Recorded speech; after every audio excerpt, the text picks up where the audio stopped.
In the Q&A, we wanted to dig into the president's reaction to last night's missiles. We visited the Conservative Heritage Foundation today, and I spoke with James Phillips. He's the Senior Research Fellow for Middle Eastern Affairs. Now, Phillips says both sides are now taking a step back after the president chose more sanctions over escalation.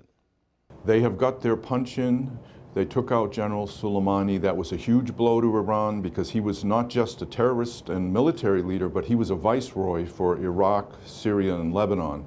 Now, President Trump, for the first time, is talking about mutual interests that the U.S. has with Iran in fighting ISIS. So I think that's an important signal of a diplomatic opening. I think a lot of our viewers are going to be confused, though, by a lot of what they heard from the president today. Which Donald Trump was that talking to us today?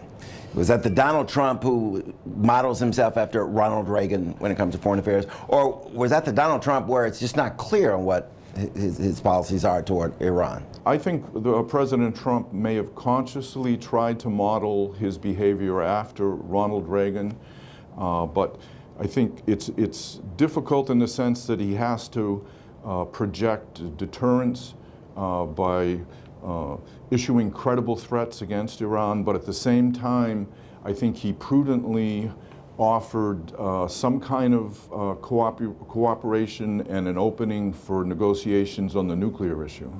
And he talked about bringing NATO in. That surprised some people. Were you surprised by that? I don't think NATO is going to be in any rush to go deeper into Iraq or the Middle East. Were they intentionally not hitting anything, taking out American or Iraqi lives, you think?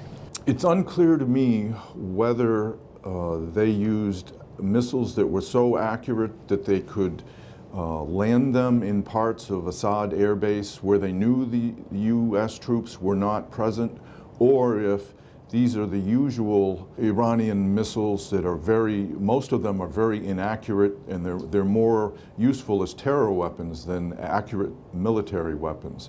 And until we know exactly which missiles they use, it's difficult to say that they were purposely missing or just sending signals. Well, I think they were very nervous that given his past activities that President Trump would respond very strongly to an attack, and therefore I think they were very careful to signal that this was a one-strike deal and that it didn't signal an intention to widen the war. I think because no U.S. troops were killed, that there is an opening for diplomatic engagement here.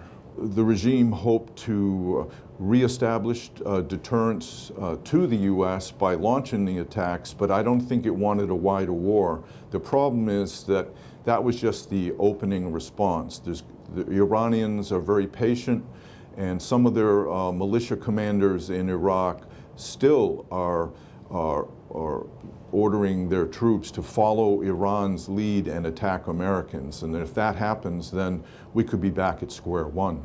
If there's a silver lining in it for Iran, is that it could shock the regime enough so that it will move back from its refusal to negotiate with President Trump. Are conservatives now willing to give President Trump this? It worked. It was a gamble, it was a risk, it was bold, but in the end, what he did, taking out this general, it worked. I think it was a bold and calculated risk that the administration took. The Iranians will not forget that, and I think they will be deterred. Certainly, General Soleimani's successor will be deterred and won't be flying into Baghdad airport, and I think that's a good thing.